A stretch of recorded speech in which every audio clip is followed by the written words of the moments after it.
My wife and I moved into our new apartment just a few months ago. Before this, we lived in a large cottage overlooking a beautiful lake. We didn't want to leave, but it was a necessary step for us. It was my wife's dream home for the 3 years that we lived there. You see, Jessica and I used to live down south. Everything was going well for a while, but my law firm decided to promote me out of the blue. It was unexpected, but I couldn't have been more grateful. Unfortunately, the job entailed transferring to another one of our many branch locations. The one in question was in New England. We spoke long and hard on the matter, but eventually, Jess agreed to the move. It's important to note that the dollar doesn't stretch as far up north as it does down south. It's also harder to find employment. That's why we were downgrading our living space. Until Jess could find another job, we would have to suffer. At least, that's the way she looked at it.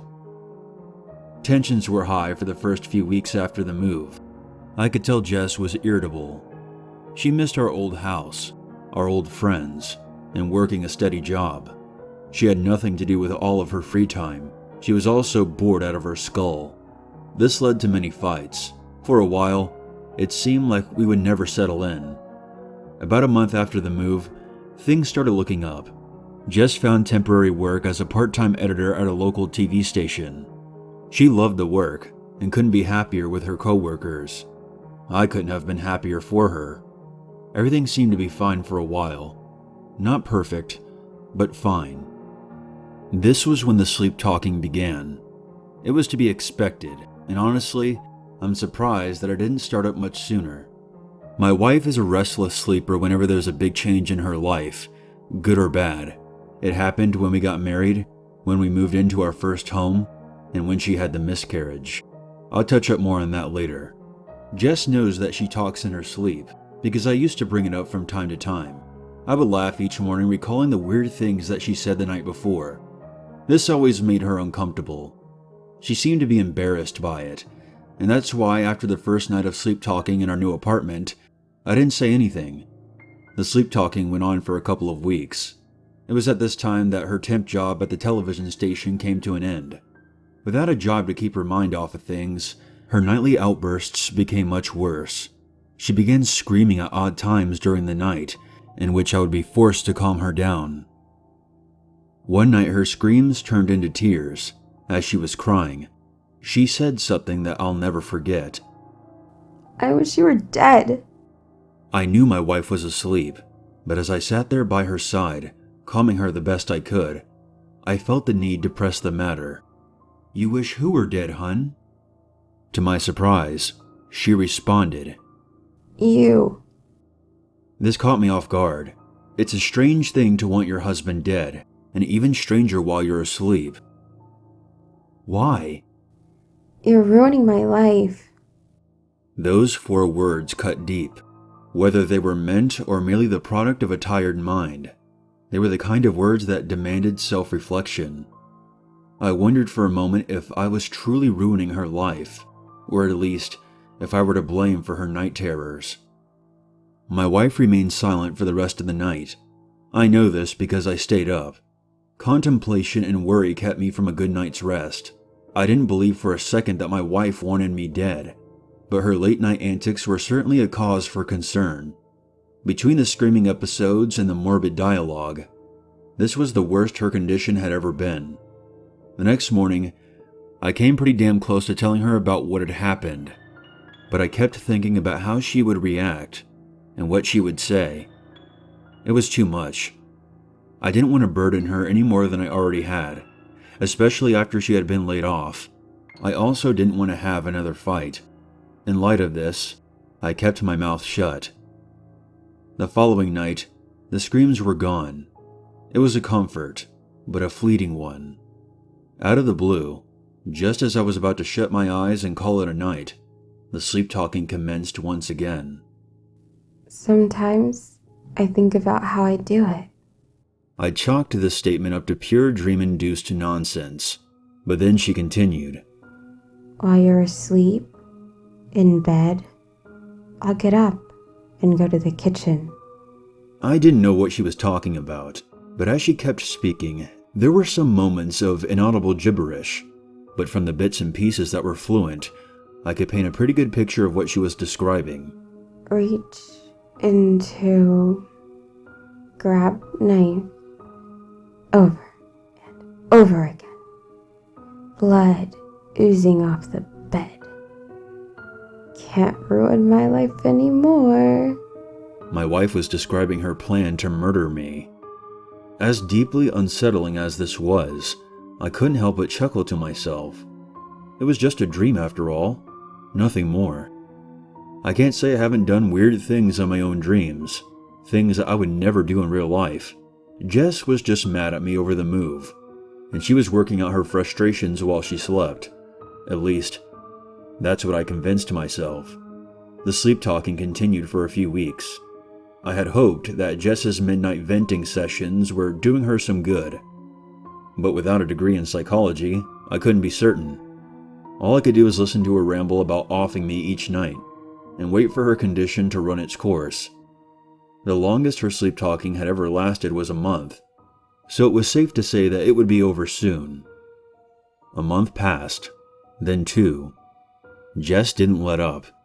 Every night it was the same routine, either incoherent nonsense or babblings about how she would like to hurt me. It was getting old, but one night changed everything. As my wife slept, she uttered some words that tore right through my heart. I lost my baby because of you. My emotions swirled about and formed a sour concoction that rested in the pit of my stomach. This time, I had to know what she meant. What do you mean, hun? There was a brief moment of silence, but eventually, Jess offered me an answer. There was some more gibberish mixed in, but she was able to get her point across. You made me want kids. You put life in me. Now, I'm alone. This struck a nerve and caused a few tears to roll down my cheeks. It was my idea to have a kid. Jess never wanted children, but she made herself want them for me. That's why, after the miscarriage, I was surprised to find her absolutely devastated. I had no clue how much she had warmed up to the idea of having a baby. My tears were interrupted by more sleep talking, of the worst variety. I will kill you. I promise. That was the last thing she said to me that night. It's been roughly a week since my wife made that promise. As disturbing as that threat was, I could have easily brushed it off with the rest, assuming that it too was a product of stress and was nothing to worry about. Unfortunately, I can't stop worrying about it. Jess is scaring the crap out of me. I'm now taking short naps and sleeping with one eye open. And it's all because of one thing. Now, she's sleepwalking.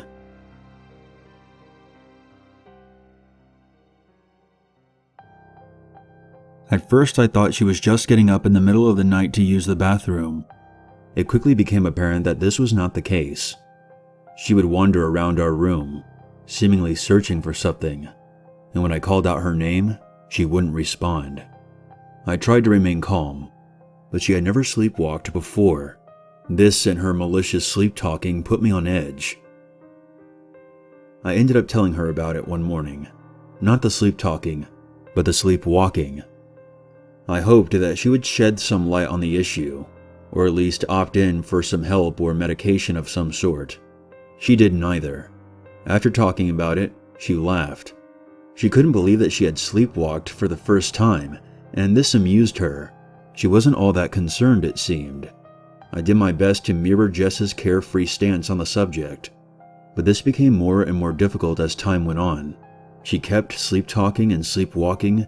It wasn't until one night in particular, in which they occurred at the same time, that I came to be truly worried. Jess shuffled out of bed, waking me up in the process. I sighed in disappointment knowing it was just another one of her episodes. I kept still as not to startle her, though I remained alert, lending a cautious ear to the room, mapping out her movements in my mind for the sake of my own safety. I didn't want the sleepwalking version of Jess anywhere near me. She gave me the creeps. As she stumbled about the room, I patted myself on the back for hiding the one thing I didn't want her to find. I was so spooked the first night she started sleepwalking that I took all of the sharp knives out of the kitchen drawers and put them all in a shoebox underneath the bed. I still didn't think she was going to kill me, but you can never be too safe. Knowing the only weapons in the house were hidden, I felt secure and almost fell back asleep. Jess put an end to this with a few words that told me the knives were not what she was looking for. Where's my baby? Startled, I jumped in an instant. I must have drifted off for a moment because I hadn't even noticed that Jess was standing right next to my side of the bed. I looked her up and down, and sure enough, she was still asleep. Her eyes were glazed over and her eyelids were drooping. It took me a moment to gather my wits and process what she had asked. "You don't have a baby, hun?" Jess's head tilted to one side, almost as if she was confused. You took my baby from me. This was about the miscarriage again. I wondered if Jess felt the same way. I wondered if she was still holding on to her unborn child. "I didn't take anything, hun." It was hard to see in the dark, but I swear her facial expression went sour when I said that. You gave me life. You took it away. I didn't have it in me to keep arguing. I mean, how does one reason with someone who's unconscious? I stayed silent and waited patiently for her to go back to bed. After a minute or two, she finally did. Upon lying down, she turned to me and offered me one last sentiment. I will kill you.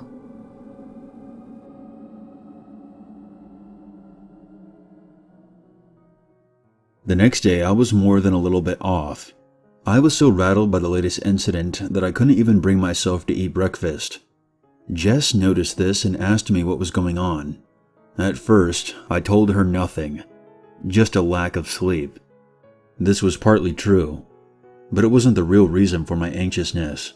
It clawed at me until I finally came clean about the whole ordeal.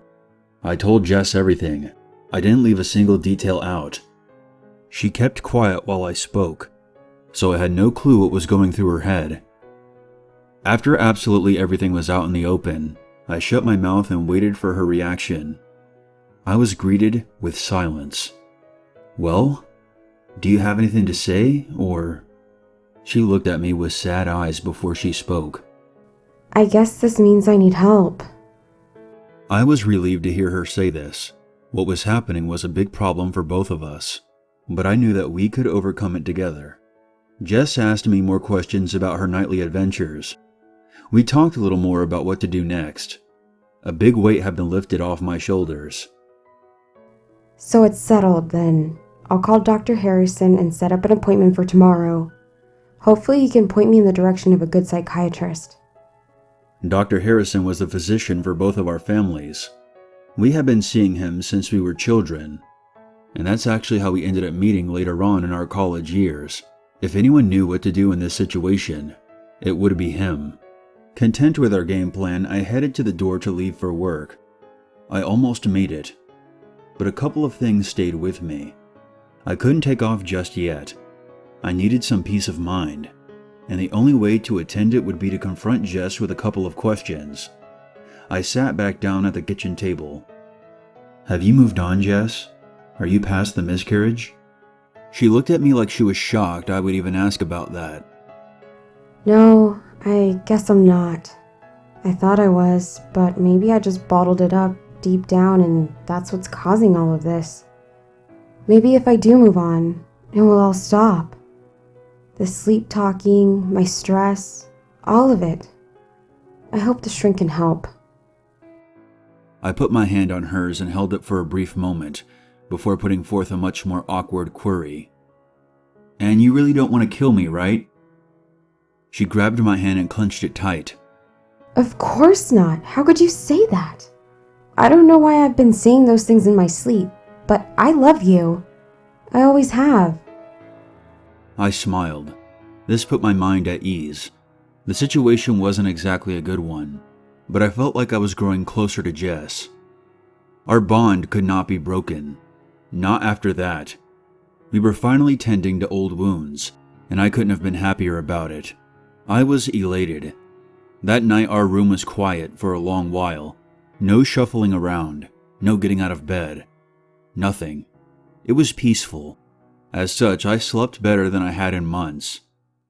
Near the end of the night, however, the familiar sound of Jess crawling out of bed woke me up. It appeared that my good night's rest was too good to be true. Jess got out of bed as she normally did when she sleepwalked, but that's when the sound stopped. I didn't hear her walking around the room this time. I thought maybe she had gone to the bathroom, but then I realized that I hadn't heard the bathroom door open either. I decided that it might be in my best interest to see what was going on, so I rolled onto my back, sat up, and rubbed my eyes to get a better view. There, at the foot of our bed, was Jess. She was standing as still as ever, looking directly at me. A batch of familiar words ensued. I'm going to kill you. Being used to the routine by now, I attempted to coax her back into bed. Honey, you're asleep. Come back to bed. She continued to stare at me. She then replied with 2 words I will not soon forget. I'm awake. What? What do you mean you're awake? I was baffled by my wife's statement. That's right. I'm wide awake. In fact, I was never asleep any of the times you heard me sleep talking. I looked at her in disbelief, unsure of how to respond.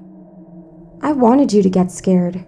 I wanted you to feel at least 1/10 of the misery I've gone through being married to you. What are you talking about? Was all I could bring myself to say. I didn't want a baby. I didn't want to move. I didn't want any of this. But I felt like I had to because of you. I'm drowning in your life. So low beneath the water that I can't even breathe. I listened intently to what my wife was saying, but I couldn't find it in me to comfort her. I didn't know what it was she needed to hear. I didn't know how to help. And after I lost the baby, that was it. I changed. Having a living thing inside of me just die like that was a hell of a thing to go through. My goals, my priorities, my emotions, they all changed. My whole world was different. I couldn't even close my eyes at night without seeing the face of our unborn child in my dreams. I can't take it anymore. I just can't. I moved closer to my wife in an attempt to console her. She then pulled out a kitchen knife from behind her back, stopping me dead in my tracks. Hun, are you crazy? What are you doing? Put the goddamn knife down. You think I didn't notice the shoebox under the bed? You think I didn't know how afraid you were each night? I looked directly into her eyes. All I could see was hatred and tears. She truly didn't want me alive, and I could feel it. I knew Jess was distraught, but I had no idea to what extent. If only I had noticed. If only I had paid more attention. You made me want a baby. You did this to me. She paused for a moment and wiped away some of her tears before continuing. I tried so hard to keep going for you, but I don't want to feel trapped anymore. Our baby is somewhere in the afterlife, all alone. We need to take care of it. We're its parents.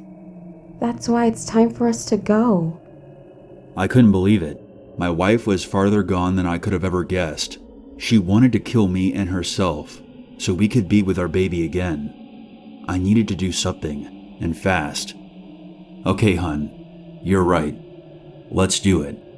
Jess's face lit up as I said this, but I was only trying to buy a little time. I slowly got out of bed.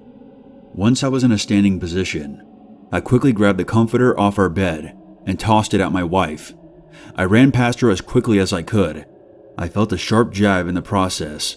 Her knife had pierced the blanket and a little bit of my skin. Still, I made it out of the bedroom and into the bathroom, where I swiftly slammed the door shut and locked it behind me. I was safe, for the time being. I would have ran straight out of the apartment if I thought I would have made it. But we have a deadbolt on it that sometimes sticks. Chances are she would have reached me before I could unlock the damn thing. Being stuck in the bathroom was good enough for me. Jess jiggled the knob a few times in anger, When she realized that I had locked it, she began screaming and banging on the door as hard as she could. This lasted for about 3 minutes, before she broke down and started crying. That's when she tried to reason with me. Don't you want to see our baby? I wonder if it's a boy or a girl. I bet it's a boy. I can see him now. Our beautiful son. He has your eyes. Can't you see it, honey? Don't you want to be there with me? I didn't respond. Anything I could say wouldn't make a difference. Jess had gone off the deep end, and there was no way back up. I felt sorry for her, but in that moment, I was feeling much more sorry for myself. All I could think about was getting the hell out of there. Jess stopped talking to me after a while. I heard her crying for a little bit, but eventually that stopped too. Silence began to fill our apartment, and half of me wondered for a split second if she had passed out or something, but my other half told me that it could all be a part of her plan. She wanted to lure me out, then go in for the kill when I least expected it. I stayed put. It was all I could do. An hour passed, then another. I was growing tired, but I didn't want to fall asleep. For all I knew, that's what she was waiting for. Then she could pick the lock without me noticing. Nice try, hun, but you'll have to do better than that. Even still, I found myself drifting off. I knew that eventually I would end up fast asleep. Whether it was actually a decent plan or the byproduct of an exhausted brain, I decided that I would have to make a run for it. I prepared the best I could. I let the sink drip quietly and placed my hands under it. I threw water in my face in an effort to stay alert. I shut the bathroom light off and stayed there for about 10 minutes so my eyes could adjust to the dark. I fed myself the classic, "It's now or never," then turned to the bathroom knob. This was it. I opened the door slowly. I looked around and made a mental map of the apartment. Living room to my left, kitchen around the corner, then the apartment door. There was a recliner near the corner, so I would have to be aware of that and not trip on my way out. I looked over at the bedroom and noticed the door was shut. This was a good sign. Perhaps Jess locked herself in. Without thinking about it too much, I dashed out in haste. I ran straight for the living room couch, giving myself plenty of room for a wide turn. Upon turning, it was a straight shot to the apartment door, right past the kitchen. Jess was nowhere to be found. With this in mind, I sprinted for the door, but when I ran past the kitchen, something impeded my escape. Something sharp. Just as I was about to make my getaway, Jess came from the kitchen and thrusted her blade into my shoulder. I fell back against the wall and screamed in agony. She had been waiting there for me the whole time. I should have been more careful, I thought. In hindsight, I should have tiptoed and surveyed my surroundings a bit more, but I was tired and scared at the time. Jess pulled out the knife, and instead of stabbing me again, she spoke. Our baby will be so happy. Jess was proud. She had finally stabbed me. But it was clear that she didn't have a plan past first blood. Maybe she thought that one stab was all it would take. Or maybe she was just too tired to think straight. Either way, I took advantage of her absent-mindedness. Though it was painful to move, I bolted back to the living room. I purposely brushed up against the recliner, making sure to get as close as possible without stumbling into it. Just as I had hoped, Jess followed me to a T.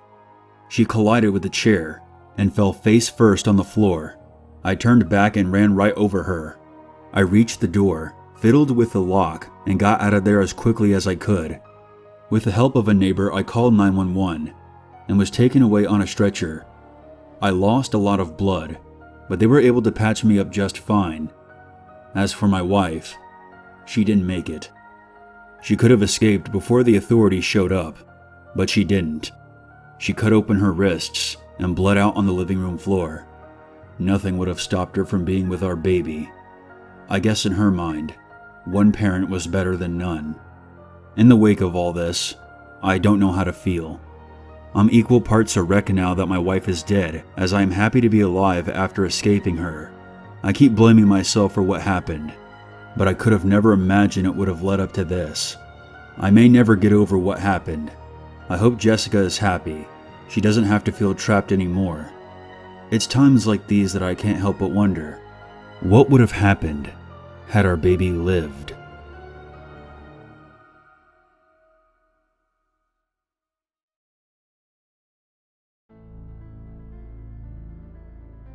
Hey everyone, Uncle Unit here. Special thank you to Christopher Maxim for allowing us to use his story. If you would like to check out more of his work, How to Exit Your Body and Other Strange Tales is now available on Amazon. Link in the description.